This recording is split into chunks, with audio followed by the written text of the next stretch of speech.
Tagar Institut, Jurnalisme dan Riset.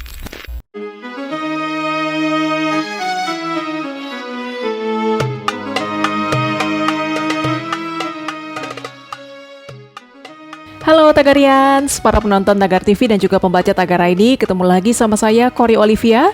Hari ini saya ingin membacakan kisah pilihan redaktur Tagar tentang Nabi Ishak alaihissalam. Nabi Ishak merupakan putra Nabi Ibrahim alaihissalam dengan Siti Sarah, istri pertama yang cantik jelita. Artinya Nabi Ishak saudara satu ayah dengan Nabi Ismail yang merupakan anak Nabi Ibrahim dari Siti Hajar, istri kedua. Allah mengutus Nabi Ishak untuk menjadi penuntun bagi kaum Kanaan yang berada di kota Hebron atau yang kerap juga disebut sebagai Al-Halil. Kaum ini terkenal karena tidak mengenal Allah, sehingga menjadi tugas utama Nabi Ishak untuk mengajak menyembah Allah. Kisah Nabi Ishak hanya sedikit diceritakan di Al-Quran. Namun dari berbagai pengetahuan para ulama, nama Nabi Ishak diambil dari salah satu kata dalam bahasa Yahudi, yaitu Yishak, yang bermakna tersenyum.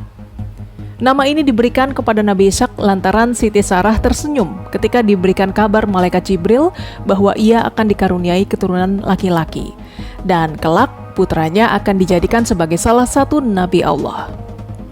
Saat itu Sarah tersenyum sudah berumur kisaran 90 tahun, sementara Nabi Ibrahim berumur 120 tahun. Sejak kecil, Nabi Ishak dididik menjadi pendakwah agar bisa melanjutkan perjuangan ayahnya. Bersama Ismail, Ishak memperjuangkan agama Allah lewat dakwahnya.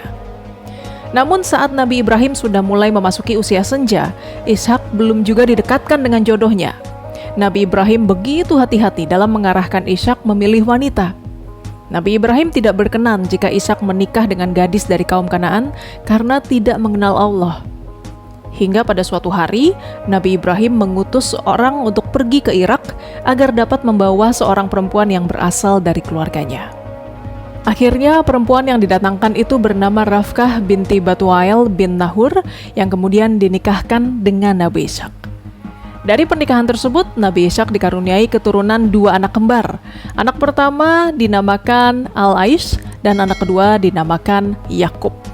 Dari sinilah perjalanan keturunan Nabi Ishak dimulai, yang kemudian melahirkan nabi-nabi untuk Bani Israel.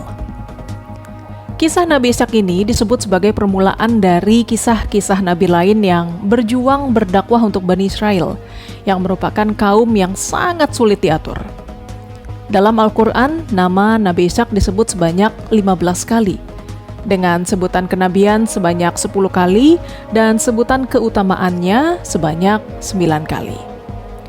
Meskipun tidak dijelaskan dengan lengkap di dalam Al-Quran, namun secara tersirat, kehadiran Nabi Ishak adalah pembuka pintu gerbang Islam ke era perjuangan dalam mendakwahi Bani Israel. Nabi Ishak yang merupakan nabi yang memiliki sifat yang soleh serta hormat yang tinggi kepada ayahnya, hingga ia menerima perempuan yang dijodohkan oleh ayahnya. Keikhlasan hati yang dimiliki Nabi Ishak ini membuahkan hasil yang cukup manis, yaitu jalinan hubungan pernikahan yang begitu baik dan karunia berupa anak-anak soleh dan takwa kepada Allah.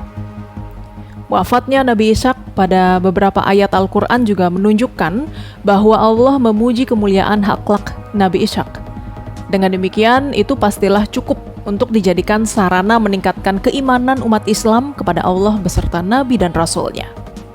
Firman Allah dalam surah Sad ayat 45-47 menyebutkan, "Dan ingatlah hamba-hamba kami, Ibrahim, Ishak, dan Yakub yang mempunyai perbuatan-perbuatan yang besar dan ilmu-ilmu yang tinggi. Sesungguhnya kami telah mensucikan mereka dengan menganugerahkan kepada mereka akhlak yang tinggi, yaitu selalu mengingatkan manusia kepada negeri akhirat. Dan sesungguhnya mereka pada sisi kami benar-benar termasuk orang-orang pilihan yang paling baik." Begitu pula yang disampaikan Rasulullah, yang mulia, putra yang mulia, putra yang mulia, dan putra yang mulia ialah Yusuf, putra Yakub, putra Ishak, putra Ibrahim. Nabi Ishak hidup hingga usia kisaran 180 tahun. Setelah selesai dengan tugas kenabian dan sebagai utusan Allah untuk berdakwah menegakkan agama Allah untuk kaumnya, Nabi Ishak wafat. Jenazahnya dimakamkan di Goa Makfilah, Hebron atau sekarang Palestina bersama Nabi Ibrahim dan istrinya Siti Sarah, Nabi Yakub putra Nabi Ishak, Rafkah istri Nabi Ishak dan juga Leah istri Nabi Yakub. Di atas Goa Makfilah kini dibangun sebuah bangunan masjid yang diberi nama Masjid Ibrahim. Tagarians, demikian kisah pilihan redaktur Tagar hari ini tentang Nabi Ishak alaihissalam. Subscribe YouTube channel Tagar TV dan klik loncengnya juga untuk mengikuti video menarik membahas topik terhangat hanya untuk Anda. Saya Cory Olivia, Tagar TV.